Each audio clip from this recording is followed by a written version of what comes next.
Hey guys, Larry here, and welcome back to some more Cinders. Where we left off last, we were just about to make another decision with Sophia here.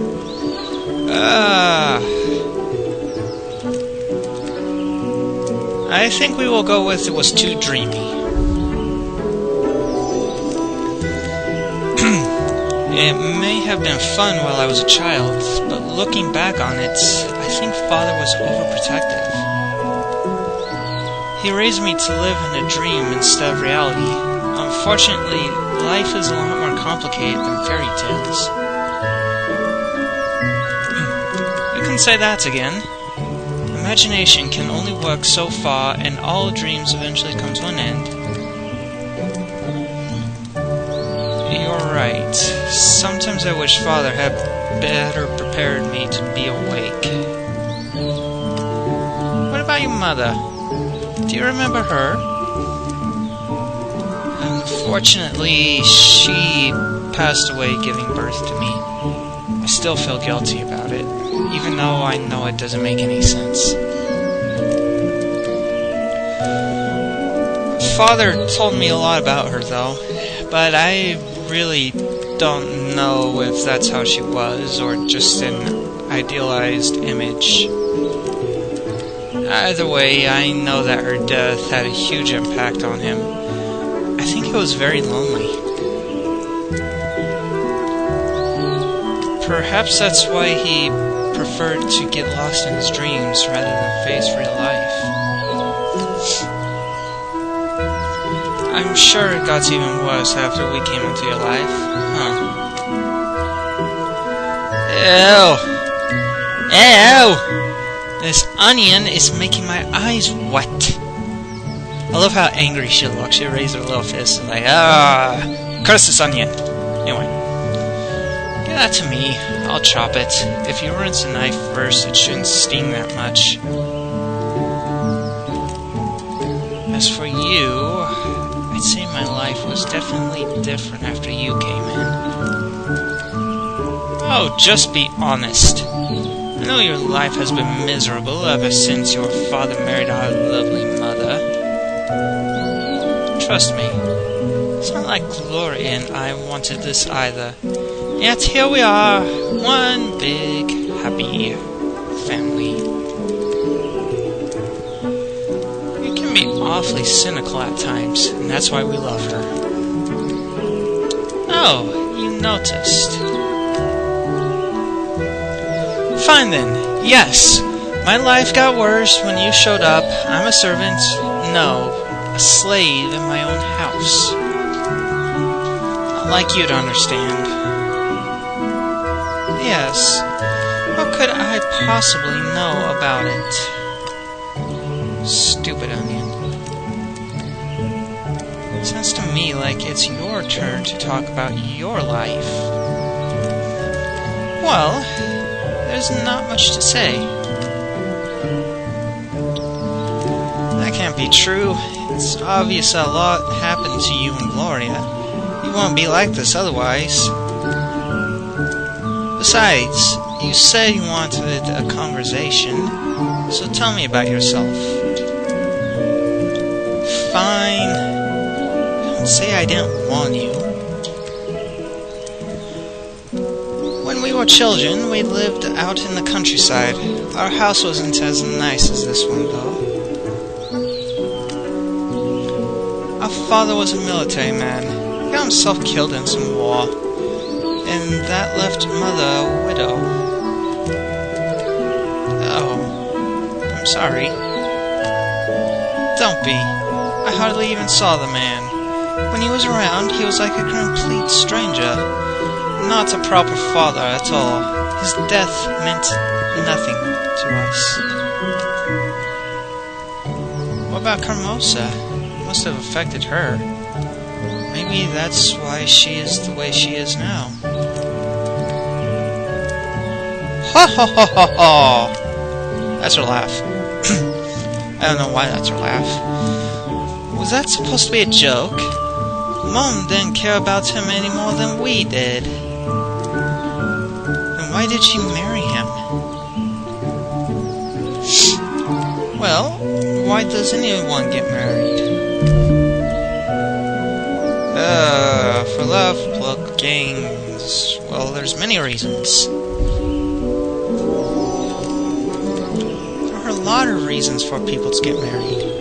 I don't think I can give one solid answer. Some do it to attain higher status or more riches. It's also a way to ensure you aren't alone when you're old. And sometimes love, or at least mutual respect, plays a role too. You're right.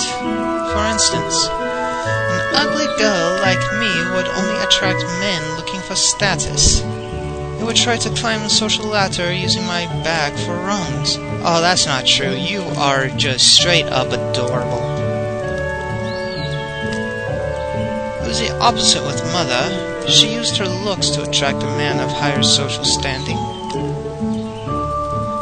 If you had a penchant or melodrama, you could say she climbed his dead body to be where she is now. Kamosa comes from a poor family. They had the title of nobility, but they'd lost most of their riches and splendor.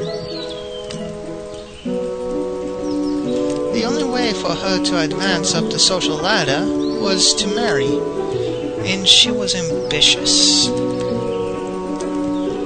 She married an officer who was relatively rich and had a lot of accolades. She probably planned ahead, even there.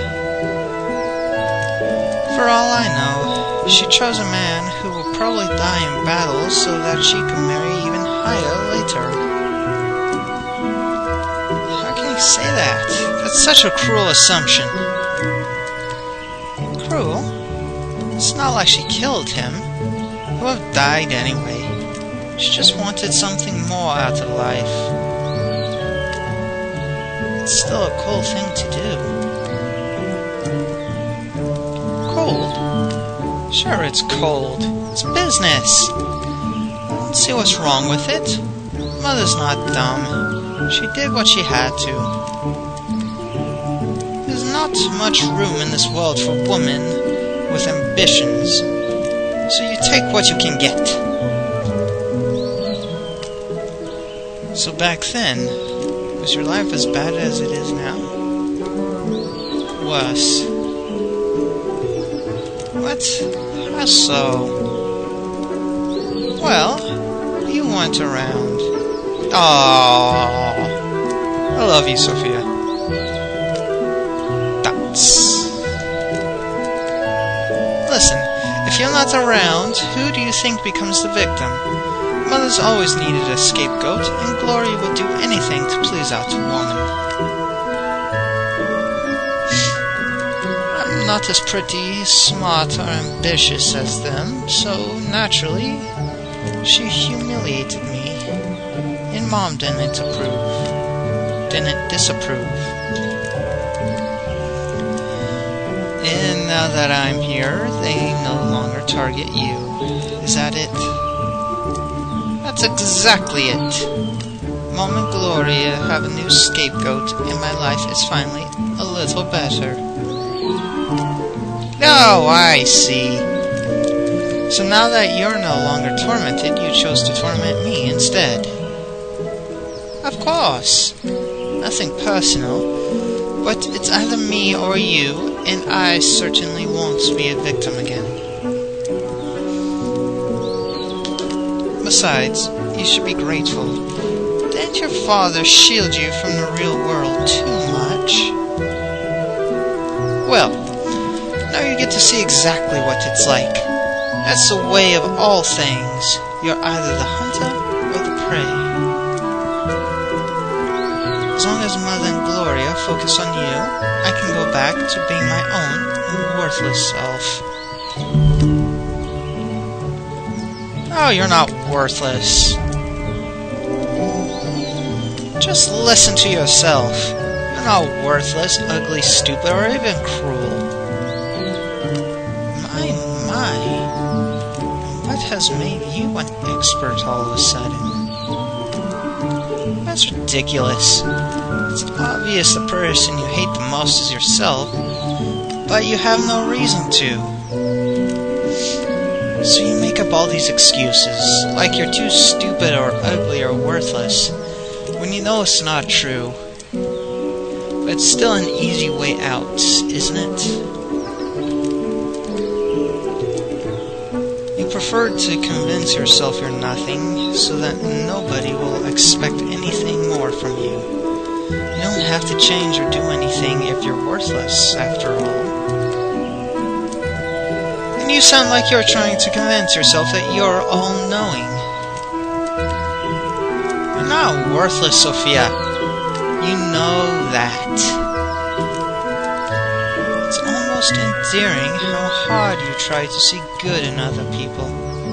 But you're just being naive. It's not naive at all. I was paying attention when you were talking. I learned something important.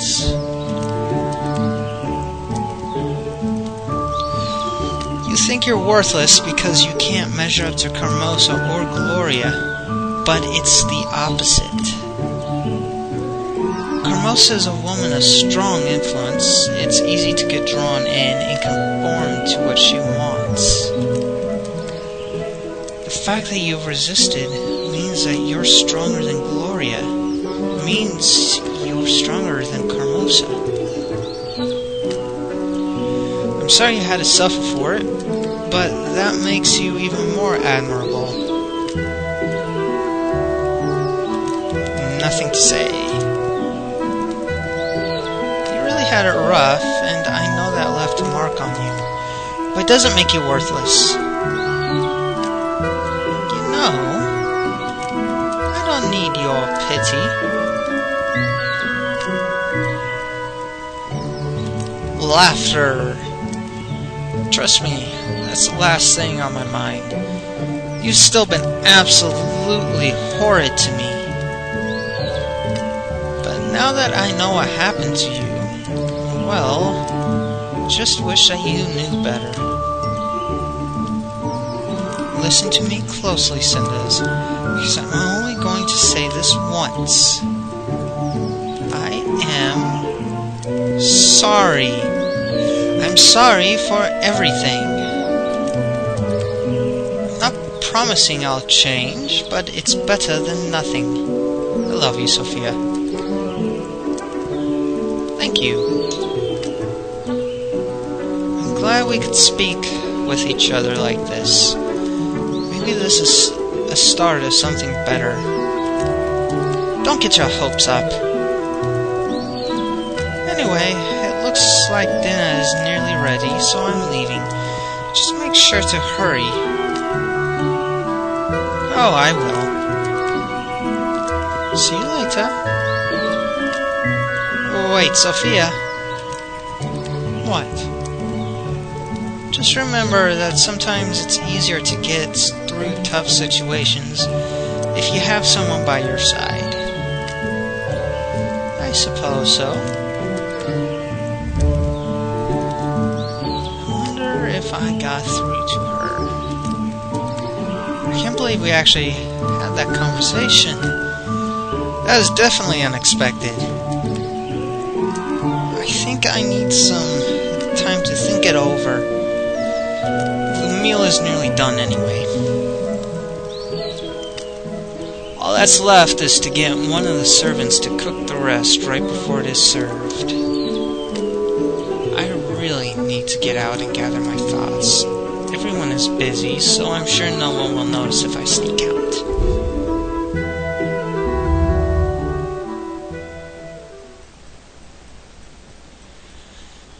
The main hallway is empty. No surprise there. As I thought, everyone is busy right now. I don't have much time before dinner, but I'm sure I could sneak out and be back in time. Well, that talk about my mother reminded me that I haven't been to her grave in a long time.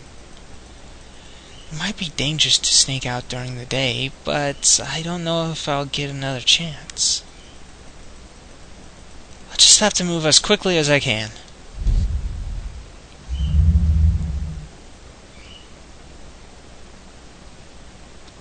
Alright. Off to the cemetery then.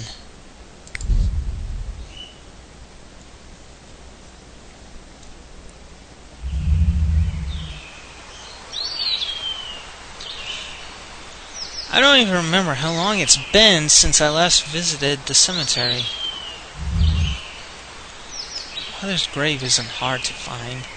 It's guarded by a statue of an angel crying gracefully. Father's idea. How rich were you guys? That's what I want for my gravestone, a crying angel. That would be awesome. Throw on a sword for added effect. The sword has to be on fire, by the way. Looking at how much pain the angel is, it's clear that Father took Mother's death very badly. I can't bring myself to look away from the statue. I'm sorry, Father. The grave must be in terrible condition by now. I haven't had time to care for it. Wait. The grave is clean. Not just clean, but polished as well. Someone must have been caring for it. Step away from the grave! Who's there? Oh God. Oh God. I have had it with all of you grave robbers. Folk like you have no shame. Oh yeah, I like this music. What are you talking about? I'm not a grave robber. Of course you aren't. And I'm the... Hold on. I know you. You're Carmosa's stepdaughter. I suppose you know Carmosa. No Carmosa? Of course not. But I sure know you.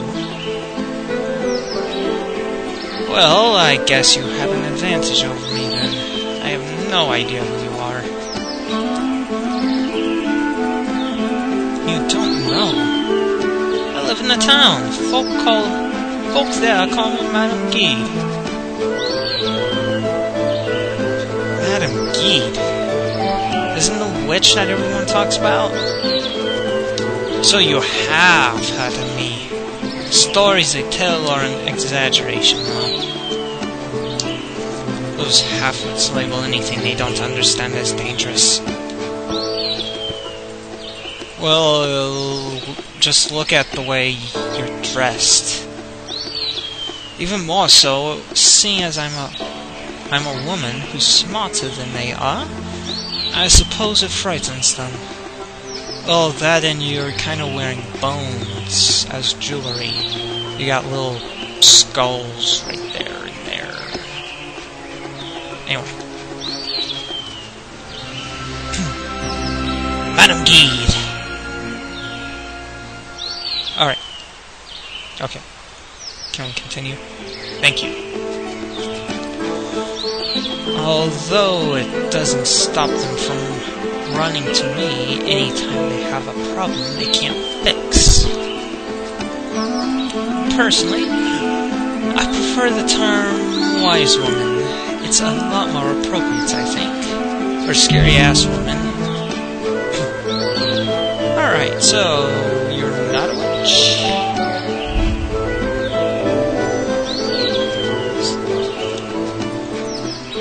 Now, I never said that. Only that the stories about me have been exaggerated. Besides, some people consider it magic when they find their way back home from drinking all night. It really depends on your perspective. Yeah. Well, even in gossip, there's got to be a grain of truth.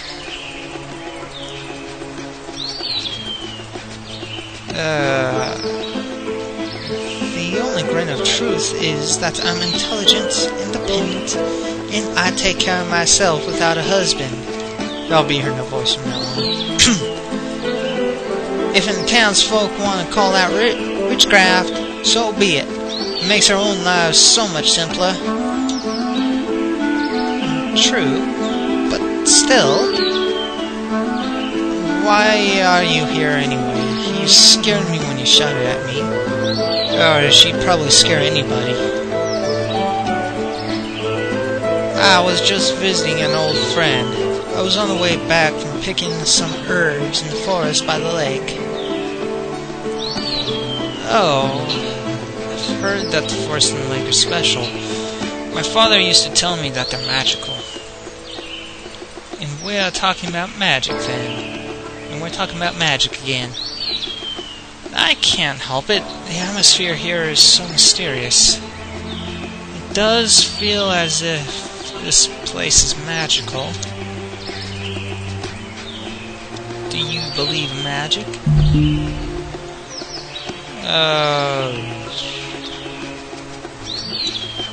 Well, I believe in myself. I prefer to believe in myself. But that didn't really answer the question. Well, it hardly matters whether magic is real or not. Some people think that their life is ruled by fate. In reality, it's just easier for them to blame everything on fairies instead of their own mistakes. I prefer to take my fate into my own hands, so it doesn't matter if magic exists. I'll still aim for what I want. What a rare and refreshing outlook on life, especially for a young girl. Most women in this weird country seem content to accept whatever is handed to them. Weird country, look at yourself in a mirror. Perhaps you would like to come visit my shop next time you're in town. Tomorrow, maybe? Maybe. Is there any reason you're inviting me? Do I need a reason? Perhaps it's merely that I like you, or we could talk about your mother. Wait, you knew my mother? Well, of course I did, child. Who you think has been tending to her grave all this time? Sure it weren't you. So, you were friends with my mother. There. The questions can wait for tomorrow. I'm tired and I need to return home. Shouldn't you hurry home as well? You'll be in deep trouble if Carmosa discovers you're gone. How did you know that I snuck out? Who knows? Maybe I saw it in my crystal ball. Or maybe it's just that I know Carmosa wouldn't let you wander around in the woods on your own. I really want to see it tomorrow, but it won't be easy. Carmosa usually keeps a watchful eye on me. Well then, you'll just have to think of some, won't you? You won't get anything out of life if you don't take a few risks. I guess so. I'll try to come tomorrow. Ugh, excuse me. Anyway. Excellent. I'll see you then. Take care of yourself now. Oh, that was certainly an unexpected meeting. What a character. I definitely want to speak to her again. Really? For me, that would be the opposite, but okay. Well, now I better just concentrate on getting home. Magic or not, the witch was right about one thing. If Carmosa finds out I snuck out, I'll be in deep doo-doo. Alright guys, I think I will end that here. This has been Larry, signing off for now. As always, stay frosty.